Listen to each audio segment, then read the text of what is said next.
내 아들이 20대에 당뇨가 걸리고 지옥 같았던 3년간의 여정. 여러분, 인생에서 가장 달콤했던 순간이 언제였나요? 첫 아이를 가졌을 때, 내 집 마련에 성공했을 때, 아니면 고생 끝에 자식이 번듯한 직장에 합격했을 때인가요? 저에게 있어 그 달콤함은 독이었습니다. 29, 내 아들이 이름만 대면 다 아는 대기업에 합격하여 첫 월급 봉투를 내밀던 그날, 저는 세상에서 가장 달콤하고 맛있는 케이크를 아들 입에 넣어주었습니다. 얼마나 달콤하고 맛있던지. 그게 아들의 혈관을 녹이고 제 심장을 갈기갈기 찢어놓을 줄은 꿈에도 모른 채 말입니다. 오늘 제가 들려드릴 이야기는 흔한 건강 정보가 아닙니다. 한 집안이 당뇨라는 조용한 암살자에게 어떻게 무너졌고 또 어떻게 피눈물을 흘리며 다시 일어섰는지에 대한 처절한 기록입니다. 40대, 50대 어머니들, 특히 자식들 뒷바라지하며 우리 애는 건강해라고 믿고 계신 분들이라면 오늘 이 이야기를 자기 일처럼 들어주십시오. 이 영상이 끝날 때쯤 여러분은 냉장고 문을 열어보는 것조차 무서워지겠지만 동시에 가족을 지킬 수 있는 가장 강력한 무기를 얻게 되실 겁니다. 저는 경기도 변두리에서 작은 반찬 가게를 하며 평생을 보냈습니다. 남편을 일찍 하늘나라로 보내고 오직 아들 진우 하나만 보고 살았죠. 진우는 제 자부심이었습니다. 유통 대기업 대리로 근무하며 서울에서 혼자 씩씩하게 살아가는 아들을 보면 제 거친 손마디에 굳은 살도 훈장처럼 느껴졌습니다. 매주 금요일 밤이면 진우는 피곤해 절은 몸을 이끌고 집으로 내려왔습니다. 저는 녀석이 오기 몇 시간 전부터 시장을 봤습니다. 2플러스 등급의 소갈비를 사고 아들이 좋아하는 하얀 쌀밥을 고슬고슬하게 지었습니다. 진우는 식탁에 앉자마자 엄마 역시 집밥이 최고야 라며 밥그릇을 순식간에 비웠습니다. 하지만 그때 진우의 몸에선 이미 이상 신호가 오고 있었습니다. 녀석은 밥을 먹자마자 참을 수 없는 졸음에 겨워 거실 소파에 쓰러지듯 잠들곤 했습니다. 저는 그저 돈 버느라 얼마나 힘들었으면 저럴까 싶어 조용히 이불만 덮어줬습니다. 그것이 혈당 스파이크라는 무서운 징조였다는 걸 무지한 엄마는 몰랐던 겁니다. 서울에서의 진우는 더 위태로웠습니다. 20대 후반의 직장인에게 삶은 생존 게임이었습니다. 아침은 거르고 점심은 자극적인 제육볶음이나 돈가스, 오후 3시만 되면 쏟아지는 잠을 쫓기 위해 시럽을 듬뿍 넣은 아이스 바닐라 라떼를 마셨습니다. 퇴근 후엔 동료들과의 회식이라는 명목하에 삼겹살에 소주, 2차로 치킨에 맥주를 들이부었습니다. 스트레스가 극에 달한 날엔 편의점에 들러 맵고 짠 컵라면과 삼각김밥, 그리고 초콜릿바를 한 바구니 사들고 들어가 야식으로 해치웠습니다. 진우는 가끔 전화로 말했습니다. 엄마, 요즘 이상하게 자꾸 목이 말라. 물을 마셔도 입안이 바짝바짝 타. 여름이라 그렇겠지. 수박이라도 좀 사 먹어라. 그 무심한 대답이 지금도 제 가슴을 후빕니다. 당뇨 환자에게 수박이 얼마나 치명적인지 그때는 왜 몰랐을까요? 2023년 8월 14일. 제 인생이 멈춘 날입니다. 반찬 가게에서 멸치볶음을 하던 중 전화 한 통이 걸려왔습니다. 낯선 서울 번호였습니다. 박진우 씨 보호자 되시나요? 여기 병원 응급실입니다. 환자분이 회사에서 의식을 잃고 쓰러졌습니다. 프라이팬을 던져두고 앞치마도 못 벗은 채 택시를 잡아탔습니다. 응급실로 달려가는 내내 저는 기도했습니다.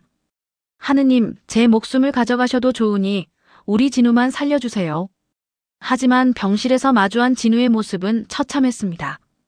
180cm의 늠름했던 녀석이 불과 몇 달 사이에 10kg 넘게 빠져 뼈만 앙상했고 안색은 흑빛이었습니다. 의사는 냉정하게 차트를 넘기며 말했습니다. 보호자분, 마음 단단히 먹으세요. 아드님 당화혈색소 수치가 13.9입니다. 정상 수치가 5.6 미만인데 이 정도면 피가 아니라 설탕물이 흐르고 있는 겁니다. 전형적인 마른 당뇨에 케톤산혈증까지 왔어요. 신장 기능도 떨어지고 있고 망막 출혈 조짐도 보입니다. 이대로 두면 40도 되기 전에 실명하거나 투석해야 합니다. 실명, 투석, 손가락, 발가락 절단. 텔레비전에서나 보던 그 무서운 단어들이 내 아들의 이름 뒤에 붙었습니다. 저는 의사의 바짓가랑이를 붙잡고 울었습니다. 선생님, 우리 애 이제 29이에요. 장가도 안 갔어요. 제가 잘못 먹여서 그래요. 제 피를 다 뽑아서라도 고쳐주세요. 하지만 의사는 단호했습니다. 어머니께서 고쳐줄 수 있는 병이 절대 아니십니다. 환자 본인이 지옥 같은 식단 관리와 운동을 견뎌야 합니다. 안 그러면 아드님 인생은 여기서 끝입니다. 진우는 제 집으로 내려왔습니다. 회사엔 휴직계를 냈죠. 그때부터 우리 모자의 천일간의 전쟁이 시작되었습니다. 첫 식사 시간, 저는 30년 넘게 해온 하얀 쌀밥 대신 거친 현미와 귀리, 콩을 잔뜩 넣은 잡곡밥을 지었습니다.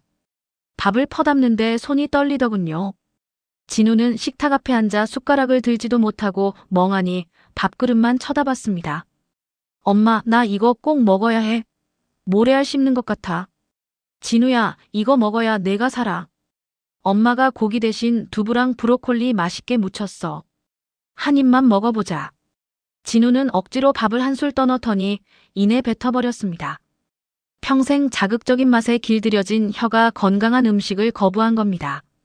녀석은 방으로 들어가 문을 잠그고 울었습니다. 저는 문 밖에서 같이 울었습니다.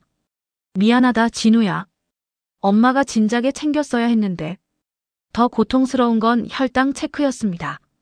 하루에 4번 손가락 끝을 찔러 피를 뽑아야 했습니다. 진우의 손끝은 늘 시퍼런 멍과 바늘 자국으로 가득했습니다. 틱! 소리가 날 때마다 진우는 움찔하며 미간을 찌푸렸습니다. 수치가 200 아래로 내려가지 않는 날이면 진우는 절망에 빠져 혈당기를 벽에 집어 던졌습니다. 엄마, 나 그냥 편하게 살고 싶어. 너무 괴롭다. 먹고 싶은 것도 못 먹고 매일 손가락 찌르고. 이게 사는 건가 싶어. 나는 젊은데 왜 할아버지들처럼 살아야 해. 어느 날 밤에는 몰래 주방에 나와 음식을 먹는 진우의 모습을 보고 화를 내버리고 말았습니다. 저는 녀석의 그런 모습에 너무 화가 나 등짝을 세게 내리쳤습니다. 평생 때려본 적 없는 아들이었습니다.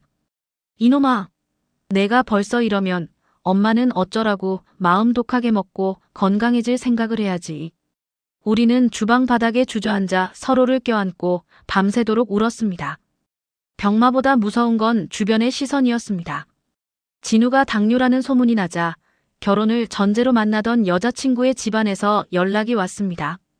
미안하지만 우리 귀한 딸 당뇨 수발 들며 살게 할 수 없네. 결국 3년을 만난 연인은 떠나갔습니다.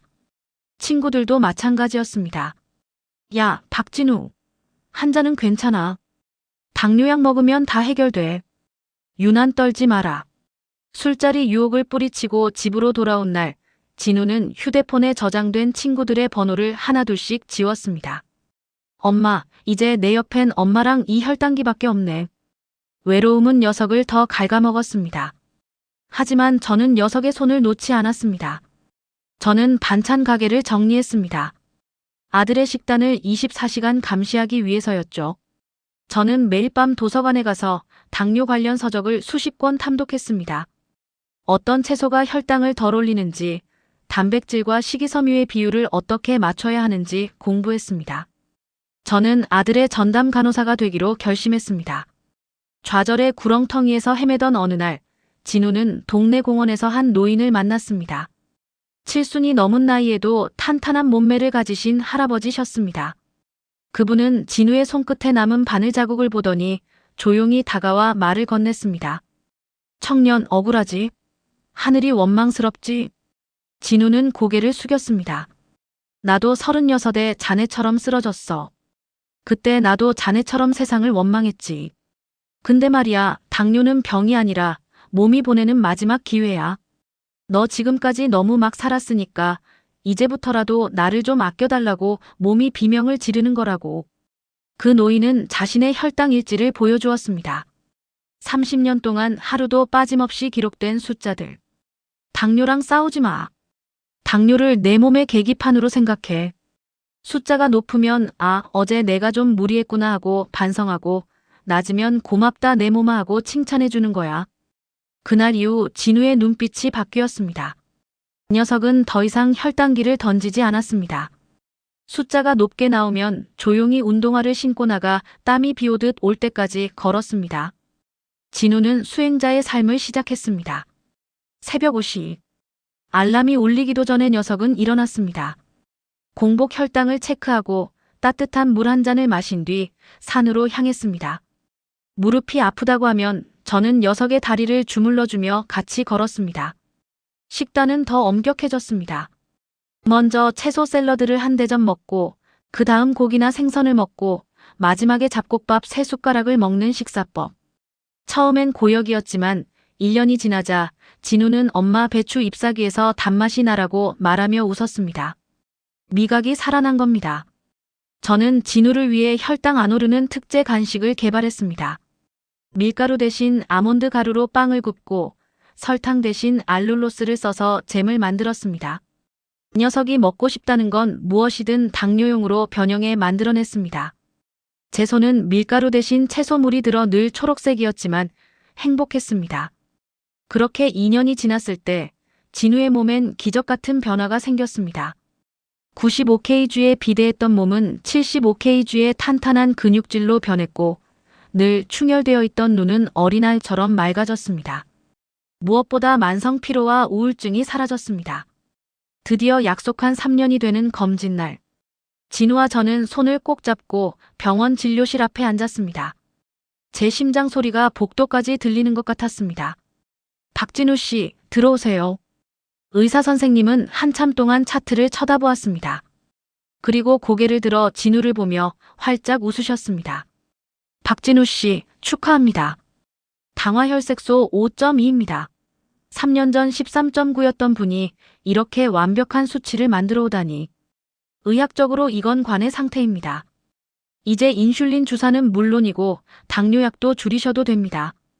이대로 유지만 한다면 단약도 가능하시겠어요? 저는 그 자리에서 털썩 주저앉아 엉엉 울었습니다. 의사 선생님도 옆에 있던 간호사도 눈시울을 붉혔습니다. 진우는 저를 꽉 껴안으며 귓속말을 했습니다. 엄마 고마워. 망가져가던 나를 엄마가 살렸어. 이제 나 정말 건강하게 앞으로도 관리 잘하면서 살게. 병원 문을 나서는데 쏟아지는 햇살이 어찌나 눈부시던지. 진우는 그날 정말 오랜만에 친구들을 만났습니다. 술잔 대신 보리차를 들고 고기 대신 쌈 채소를 먹으며 녀석은 당당하게 말했습니다. 나 당뇨 덕분에 진짜 사람 됐다. 예전엔 성공만 보고 달렸는데 이제는 내 몸 소중한 걸 알아.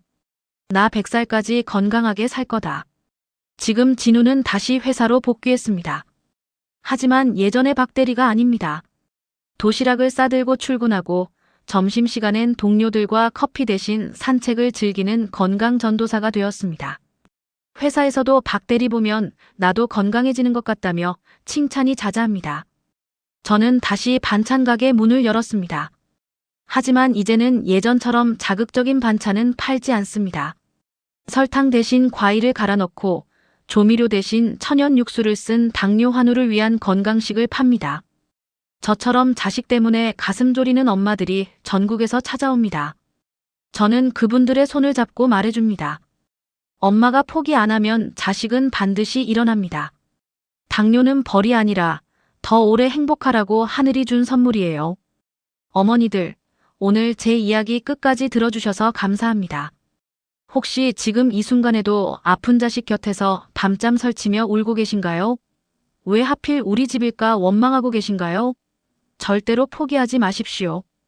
우리 몸은 우리가 정성을 들이는 만큼 정직하게 대답해줍니다. 당뇨는 무서운 병이지만 가족이 하나로 뭉치면 충분히 다스릴 수 있는 병입니다. 오늘부터라도 자녀들의 식탁을 점검해보세요. 하얀 쌀밥 대신 사랑이 담긴 잡곡밥 한 그릇, 그리고 사랑한다. 함께 걷자는 따뜻한 말 한마디가 어떤 약보다 강력한 치료제가 될 겁니다. 이 영상이 여러분께 작은 위로와 용기가 되었다면 주변에 힘들어하는 분들께 꼭 공유해주세요. 여러분의 공유 하나가 절망에 빠진 한 청년과 그 어머니를 살릴 수도 있습니다. 100세의 서재는 여러분의 건강한 노후와 행복한 가정을 위해 언제나 함께하겠습니다.